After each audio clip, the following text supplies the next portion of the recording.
Olá, aqui Pastor Odivan, continuando as nossas reflexões sobre o profeta Elias.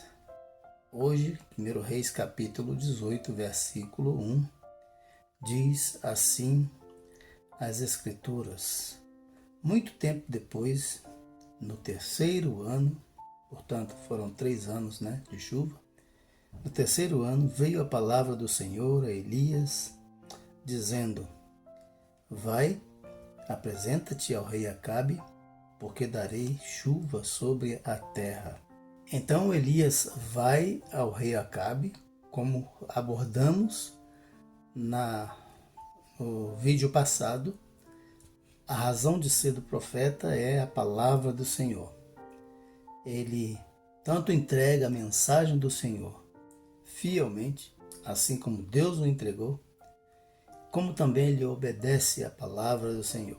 Deus mandou, então ele vai, se apresenta a Acabe, para se apresentar a Acabe. E era um tempo muito difícil. Havia uma fome extrema. No versículo 2 diz que a fome na terra era extrema. E nós estamos vendo aqui então o profeta do manda-chuva. Abordamos isso porque Deus é o que fez parar de chover, e Deus é o que vai mandar a chuva. Ele é o manda-chuva. Então, o profeta do manda-chuva, ele tem ali as dificuldades, mas dentro dessas dificuldades eles têm as oportunidades de testemunhar de Deus. E ele não recua neste propósito. Ele enfrenta as adversidades, ele enfrenta o rei, a rainha, se bem que daqui a pouco nós vamos ver que ele fugiu da rainha, mas de uma forma geral ele estava lutando contra o pecado cara a cara, enfrentando as dificuldades para anunciar que Deus é o Senhor, é o manda-chuva. Nos versículos 4 e 5, o rei Acabe chama o seu mordomo Obadias e manda ir às fontes de águas, procurar pelas fontes de água, se tinha água, ao menos para saciar a sede dos animais, poupar os animais. Então Acabe e Obadias foram percorrer as terras para a procura de água.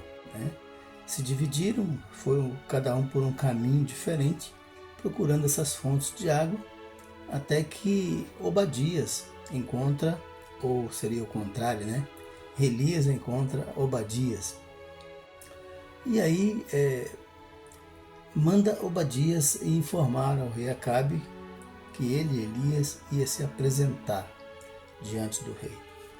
A ordem de Elias para Obadias era, versículo 8, vai e dize ao rei Acabe, Elias está aqui. O Obadias temeu porque o rei havia mandado procurar por todos os cantos do seu reino e não haviam encontrado o profeta Elias. Procuraram por toda parte, até no exterior, e não acharam. Então, agora, a preocupação de Obadias procuraram, não acharam, e como de repente você aparece? Eu vou dizer isso ao rei, o rei vai ficar desconfiado, vai pensar que eu escondi, alguma coisa assim. Então, Obadias, nessa preocupação, no versículo 12, ele revela algo interessante. Vá que eu vou dizer ao rei Acabe que você está aqui. E de repente eu vá dizer ao rei Acabe, ele vindo até aqui te procurar e não te encontra.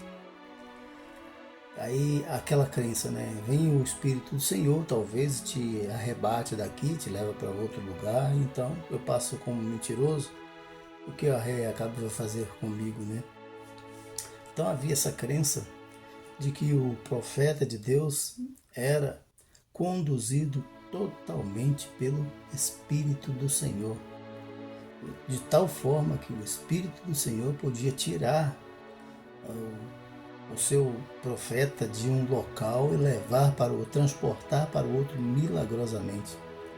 É aquela coisa de desaparecer, num piscar de olhos. E isso é possível? Sim, para Deus todas as coisas é possível. Isso já aconteceu várias vezes. Me lembro de Felipe no caminho, quando estava caminhando, ele viu uma carruagem com o eunuco da rainha de Candace e ele então correu para falar com aquele homem que ia além das escrituras, mas não entendia direito. E então o Felipe perguntou: entendes o que lês? Ele disse: como eu vou entender se não há quem me explique? Então o Felipe subiu ao carro, a carruagem dele, explicou, ele se converteu e havia águas por ali. O eunuco perguntou: aqui tem água, o que impede que eu seja batizado? Então Felipe o batizou, mas diz a Escritura que logo depois disso o Espírito do Senhor o arrebatou e o levou para outro local. Este acontecimento está narrado no livro de Atos, capítulo 8, versículo 26. Então nós vemos nesses acontecimentos que Elias profetizou num tempo de extrema maldade, de idolatria ordenada, né, pelo Estado, ordenada pelo rei. Era uma lei, né, adorar a Baal. Era essa a intenção, fazer com que o povo, obrigar o povo a servir a Baal e não ao Senhor. Que absurdo, né? O povo chamado povo de Deus se prostrando diante de deuses, diante de falsos deuses, porque na verdade só há um Deus. As outras coisas são invenções humanas. Então é um tempo de extrema maldade, dificuldade, mas aí nós vemos as oportunidades de testemunho que vêm desse tempo difícil. E é nos tempos difíceis, no tempo difícil que os crentes, os servos verdadeiros do Senhor, se revelam com um testemunho brilhante. Tem sido assim ao longo da história. Então as pessoas, os governantes ainda não entenderam que a igreja, como disse alguém, é como massa de pão. Quanto mais bate, mais cresce. Porque é assim, é na perseguição que a igreja se torna mais igreja. Que aí há mais solidariedade, há mais aproximação entre os que são sinceros, há mais comunhão verdadeira, né? E as pessoas se solidarizam para ajudar umas às outras e ajudar exclusivamente também no testemunho da palavra, para reanimar uns aos outros. E aí o evangelho sempre cresce mais, ou sempre tem um período maior de testemunho diante das perseguições. Tem sido assim ao longo dos séculos e milênios. Nós vamos pensar um pouquinho mais sobre os testemunhos de profeta Elias, mas também sobre os testemunhos de Obadias, muito importante aqui, não é? Sobre o profeta Elias, o que podemos ver aqui? O que podemos constatar? O Elias era o profeta de Deus, Jeová. E o rei Acabe precisava saber quem era verdadeiramente o rei de Israel. Não era Acabe. O verdadeiramente rei de Israel era Deus, Jeová. Então Elias estava ali para exatamente provar isso, para realmente revelar isso, que o verdadeiramente rei de Israel era Jeová, era Deus. E Deus é o que realmente manda a chuva e o para a chuva. Deus fez parar a chuva pela palavra do profeta e depois Deus anuncia: vai chover. É ele que controla as forças da natureza. Não era Baal como se acreditava. Que Baal dava luz do sol, que Baal é que produzia a fertilidade da terra e dos animais. E Jeová está provando exatamente ao contrário. Não é Baal. O rei de toda a terra, né, o Senhor de toda a terra, sou eu, Jeová. É isso que o profeta está deixando claro para o rei Acabe, né? Que Jeová reina, e isso é fato. Jeová reina em todo o tempo, mesmo em tempo de calamidade. Deus como dizem aí o jargão tirado do filme, né? Deus é bom o tempo todo. E é assim mesmo. Deus é bom o tempo todo e o tempo todo Deus é bom. E exatamente essa era a questão. Versículos 38 e 39 revelam o motivo de tudo isso acontecer. Para que se soubesse que o Senhor é rei de toda a terra, para que se soubesse que o Senhor é Deus em Israel. Esse é o motivo. Não era sem propósito, não. O objetivo final de toda dificuldade e das oportunidades de testemunho é que Deus seja glorificado, é que Deus seja reafirmado como único Deus. Assim como o profeta Elias, hoje, os crentes em Cristo Jesus são os porta-vozes da mensagem de Deus. E eles têm uma mensagem que não é deles, mas é de seu Senhor, o Senhor Jesus. E o Senhor Jesus, ele revelou que tem todo o poder, toda a autoridade no céu e na terra, Mateus 28, versículo 18, né? Eis que é-me dado todo o poder, toda a autoridade no céu e na terra. E ele, então, deixou para a igreja um ide, fazer discípulos de todas as nações, batizando-os em nome do Pai, do Filho e do Espírito Santo. E prometeu, eis que estou convosco todos os dias até a consumação dos séculos. Então esta ordem que temos do Senhor, e que também demonstrou autoridade, não falou apenas, mas demonstrou autoridade sobre todas as coisas, sobre a vida e sobre a morte, ressuscitando pessoas, por último ele mesmo ressuscitou. Também exerceu autoridade, como vemos em Mateus capítulo 14, né, versículo 22 em diante, ele exercendo autoridade sobre as forças da natureza, assim como Elias, através do poder de Deus, do Espírito de Deus, exerceu autoridade para parar de chover e para mandar chover. Jesus exerceu autoridade também sobre os ventos, sobre o mar, para acalmar a tempestade, mandar os ventos parar, para exercer o poder de controle sobre a natureza e sobre todas as coisas. Então hoje nós temos a palavra de um Senhor soberano que nos manda e a nós nos cabe obedecer. E quem tem juízo, obedece. Não somente obedecer, mas ele também tem um chamado para mim, para você. Vinde a mim todos vós que estáis cansados e oprimidos, disse ele, né? Mateus capítulo 11, a partir do versículo 28. Eles fazem um chamado para todos aqueles que estão cansados com os esquemas religiosos, com os dramas desta vida, com essa vida cheia de tribulações. Ele chama, vem, eu lhe darei descanso. Vocês vão encontrar descanso para as vossas almas. E ele é poderoso para cumprir tudo o que nos promete.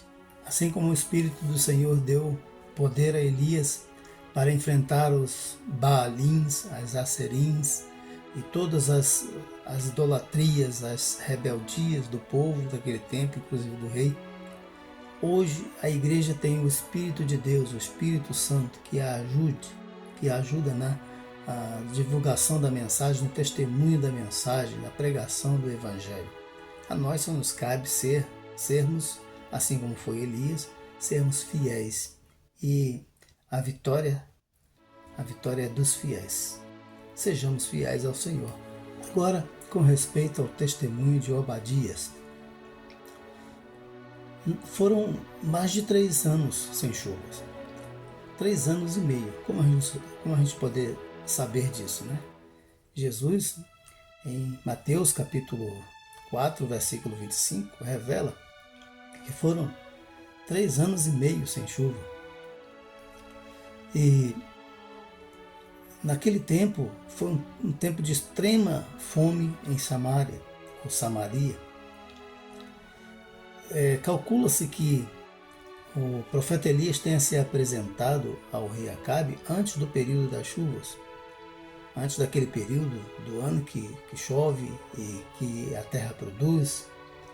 E foi exatamente antes desse período que ele disse que não haveria chuva. Então, quer dizer, as chuvas que eram esperadas não vieram. Isso por 3 anos e meio.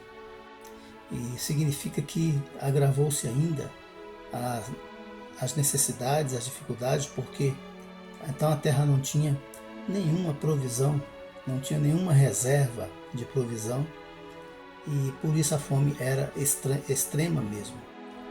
Uma fome, uma carência muito grande de alimento e de água, tanto para as pessoas quanto para os animais. E nesse período, Obadias sustentou 100 profetas do Senhor escondidos em cavernas a pão e água. Ele os sustentou por esse período. Então, uma extrema necessidade gerou aí uma grande oportunidade de testemunho, de solidariedade, de obediência a Deus, de temor ao Senhor. Isto é adoração. Adoração não é só cantar, ficar lá cantando essas coisas e dando glória a Deus. Não, mas é mostrar-se fiel, mostrar-se companheiro, mostrar-se amigo, mostrar-se leal a Deus nos tempos difíceis.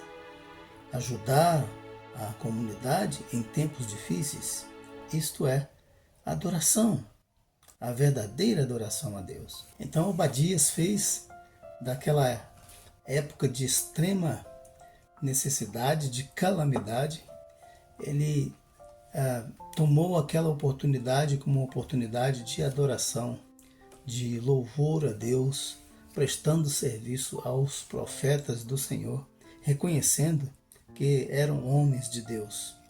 Esses homens precisavam ser mantidos pela obediência daqueles que são fiéis, e Obadias se revelou fiel a Deus. Então nós ficamos pensando em nós, como temos tratado as oportunidades.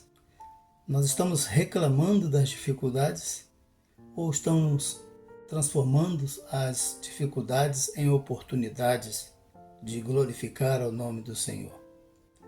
Nós estamos nos lamentando pela nossa sorte ou pela nossa falta de sorte, ou estamos usando o mal que vem sobre nós para dizermos que o Senhor reina, que Jesus é o nosso Senhor, é o nosso pastor e que nada nos faltará?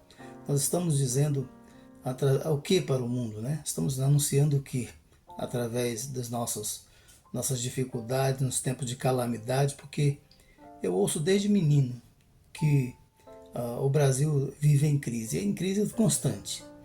É crise financeira, é crise moral, é crise política, é crise de todo jeito. E de todo jeito a crise através da idolatria. A idolatria é uma gangrena do nosso país, o que realmente traz males horríveis ao nosso país. E como nós estamos tratando isso, né?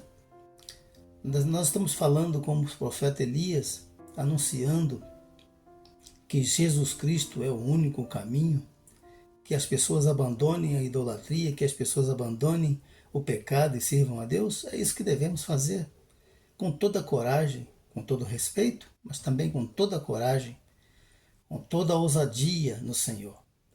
Se há um pedido que nós precisamos fazer, é isso: sabedoria e ousadia para esses tempos de hoje. Nós aproveitarmos as oportunidades de dizermos que Jesus reina. Jesus é o único caminho, o único Senhor, não tem outro. E as pessoas pararem de acreditar em histórias da carochinha que só levam ao abismo. Precisamos anunciar Jesus. Obadias teve medo, em versículo 12, já mencionamos isto, que o profeta sumisse, desaparecesse. Haveria já a crença de que ele desapareceria, ou que os profetas poderiam ser assim usados por Deus. De fato, Elias foi mais tarde arrebatado, né? Deus o levou para si, mas Obadias não estava visualizando isso. Ele pensava naquele momento, se o profeta Elias desapareceria, ele estaria em maus lençóis, vamos dizer assim. Como iria se explicar ao rei Acabe? Eu vi o Senhor, eu vi o profeta, mas de repente o profeta desapareceu. Que história é essa, né? Então, essa é uma grande lição também que veio do profeta Elias, porque ele prometeu: eu vou estar aqui, eu não vou desaparecer, eu vou me apresentar ao rei, tudo vai ficar bem. Então, como Deus é justo, o profeta também é justo. E ele está ali para proteger os fiéis e condenar as ações rebeldes dos infiéis. E Obadias era o fiel. Então, por hoje, são essas as lições que podemos tirar do ministério do profeta Elias para a nossa vida. Que sejamos também fiéis. Nos nossos tempos de calamidade, de tristeza, de dores, possamos tirar forças da nossa comunhão com o Espírito do Senhor, que Ele nos capacita para continuarmos louvando e engrandecendo o nome de Deus, porque Deus é digno de louvor o tempo todo. Deus deve ser adorado em todo o tempo. Em tempo de calamidade, em tempo de alegria, em todo o tempo. Louvemos ao Senhor, glorifiquemos o nome do Senhor, testemunhemos de Cristo em todo o tempo. Nosso país precisa muito do testemunho daqueles que lhe pertencem, daqueles que são crentes, verdadeiramente crentes em Jesus. Deus abençoe seu dia.